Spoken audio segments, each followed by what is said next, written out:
có tổ mẹ nặng bên nào mà nói gì phun khôm cả từ nhột tí là mới đều cái chảnนั่น mấy mùi nôm bên nào buồn phố quá nên nôm nên khơi phút phủng mấy mùi nôm bên nào buồn phố buồn phút này rồi nên mới thải luôn máu nên quá buồn nên phố na trời mà khai lố này mới tủ cứ ngại lố nhụt cả nên kinh phố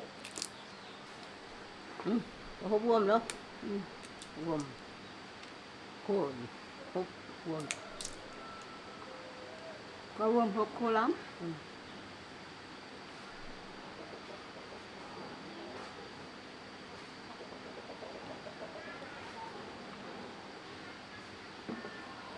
nhân này lo hầm mai có vuông rồi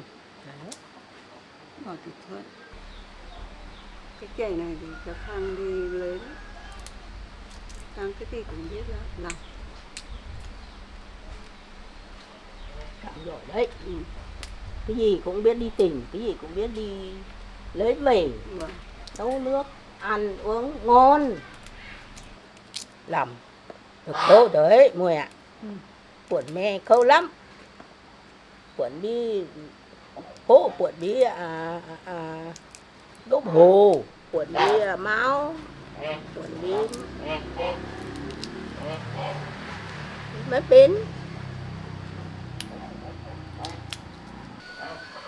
tham rượu nó nhiều một em của em mới cho đi Cháu chào hai bà. cháu về chưa à? Hai bà đang bóc nàng à? Cháu đi. Vâng, đây. Cháu đến chơi. Vâng, cháu đến chơi bà. Dạ.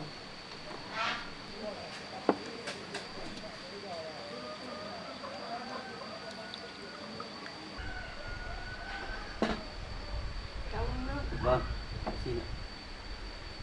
Chúng mời hai bà uống nước nhé. Vâng. Vâng. Ba cũng uống.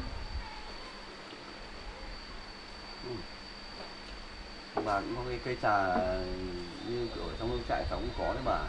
Vâng, Vâng. cái cây trà này uống rất là thơm và Vâng. ngon, mát nữa bà. Mát. Vâng. Bà ơi, hôm nay cháu cũng rảnh rỗi, cháu cũng ở nông trại thì cháu cũng có làm được một chút bánh từ bí ngô mà từ nông trại cháu làm ra được ạ. Nên là cháu mang ra đây biếu cho hai bà ăn thử. Vâng. Thơm lắm cả bệ. Vâng. Người đưa bảo. Cái vườn bí ở trong ruộng mới đấy bà. Vâng. Bà ơi, đây, cháu mời bà. Bà ơi, cháu mời bà ăn thử ạ. Vâng. Cháu cũng ăn đi. Vâng, bà ăn đi. Cháu cũng mới ăn ở nông trại thôi bà. Ăn. Vâng, bà ơi, bà ăn đi bà. Dạ. Ngon lắm bà. Ngon lắm. Vâng. Ngon lắm. Vâng. Cháu làm ở những trại thì ăn ngon lắm. Vâng.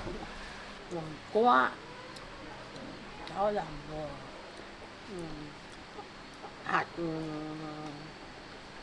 đấy rồi bảo nó ăn ngon lắm. Vâng, cái này là hoàn toàn 100% từ bí đấy bà. Vâng, là cháu hấp lên rồi cháu nặn rồi là cháu tẩm qua một lượt vừng ấy bà. Vâng. Cháu chiên thì nó mới thơm ngon như này đấy bà. Vâng. Được cháu về làm cái bánh này thơm ngon với lại tẩm vật vừng vào ăn ngon lắm. Thơm ngon lắm. Vâng. Bây giờ tôi đi gặp thì cháu Khang rồi các loại cháu Khang cũng biết làm ăn ngon lắm. Dạ. Cháu còn rất nhiều món ngon, biết nhiều món ngon nữa bà. Là cháu sẽ làm cho bà thưởng thức ăn dần dần. Nó làm các loại cho bà ăn ngon lắm. Bởi vì mình ngon dễ ăn bà nhỉ. Vâng. Cái ngô này em làm được rất là nhiều món ăn nữa bà. Vâng. Không chỉ làm được bánh thôi mà còn nấu ăn rất là ngon. Ngon chứ.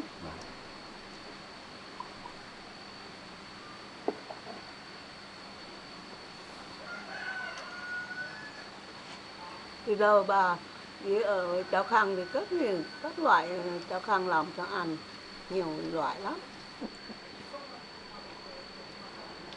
Không mì mà ăn thì sao? À, có thịt cho nó một cái xem nó có ăn không nhỉ? Này, Không có ăn được. Không có ăn được. Ăn đâu? Không có ăn thì quen. nó cho nó ăn đấy. Cái con Không quen thì nó ăn ăn. quen. Ăn quen nó không ăn. Con mưu ở chỗ lông trại cháu ấy, mưu với gấu ấy thì Nhưng ăn quen. vâng, nó ăn quen nó ăn với cả. Vâng, Con nhỏ có ăn. đấy, nó ăn đấy. Bán như là hôm nay cháu nghỉ một ngày mà đi làm với bà ơi, đấy, bán thêm cái nữa đi bà. Bán đi bà. Cháu ăn nhiều lắm bà. Hai bà cứ ăn thoải mái nhé. Hai bà phải ăn thật nhiều vào. Bà có làm cái gì nữa bà? Không thể ăn. Ăn à? Nhà bà có dòng mình nhiều không bà? Cháu thì từ lúc cháu mua một cái khu vườn rội mới ấy, thì cháu cũng trồng một chút bà. Và cái này thì nó là trồng thịt quả khai lắm. 3 cân. 3 cân giống ạ? Ừ. Nó dùng nhiều đấy. Trồng nhiều nhưng mà lúc trồng nó rất là nó bọc rồi. Sau này nó nắng rồi không lên được. Không làm xung quanh xung quanh